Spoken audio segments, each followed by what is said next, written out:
নদী খননের মাটিতে খুলনায় আশ্রয়ণ প্রকল্পের ঘর চাপা পড়েছে। খননের মাটিতে কোথাও আংশিকভাবে ঢেকে গেছে, কোথাও আবার ধসে পড়ার ঝুঁকিতে পড়েছে বসতভিটা। এতে ক্ষতিগ্রস্ত ডুমুরিয়া উপজেলার আশ্রয়ণ প্রকল্পের ২ শতাধিক পরিবার। এর মধ্যে চুকনগরের অধিকাংশ আশ্রয়ণ প্রকল্পের বাসিন্দা পার্শ্ববর্তী একটি গরুর হাটের মাঠে অস্থায়ীভাবে আশ্রয় নিয়েছে।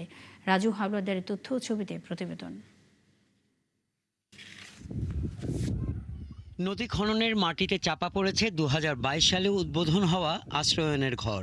খুলনার ডুমুরিয়া উপজেলার আটলিয়া ইউনিয়নের বরাতিয়া আশ্রয়ন প্রকল্পের ১৩টি ঘর অনেকটাই চাপা পড়েছে।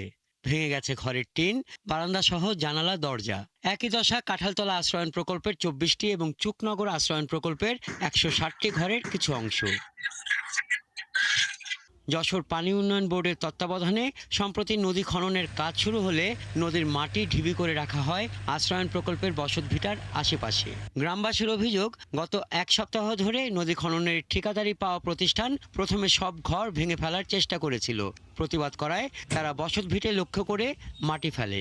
ঘরের সালে মাটি পড়িছে ভিতরে, পায়খানা রুম নেই, পোলার ভেঙে গেছে, বাচ্চা কাচ্চা নিয়ে থাকতে খুব কষ্ট হচ্ছে আমাদের সব ভেঙে দিয়ে গেছে, মাটি থুইছে।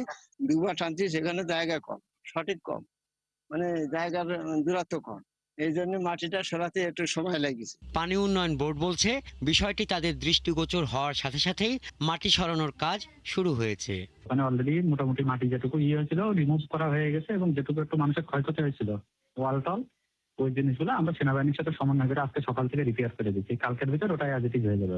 যশোর পানি উন্নয়ন বোর্ডের অধীনে ভবদহ এলাকায় নদী পুনঃখনন প্রকল্পের আওতায় যশোরের মনিরামপুর, কেশবপুর, অভয়নগর ও খুলনার ডুমুরিয়া উপজেলার ৬টি নদ নদীর ৮১.৫ কিলোমিটার খনন কাজ শুরু হয়। ২০২৬ সালের জানুয়ারিতে শুরু হওয়া নদী পুনঃখনন প্রকল্পের কাজ ২০২৭ সালের জুনে সমাপ্ত হওয়ার কথা।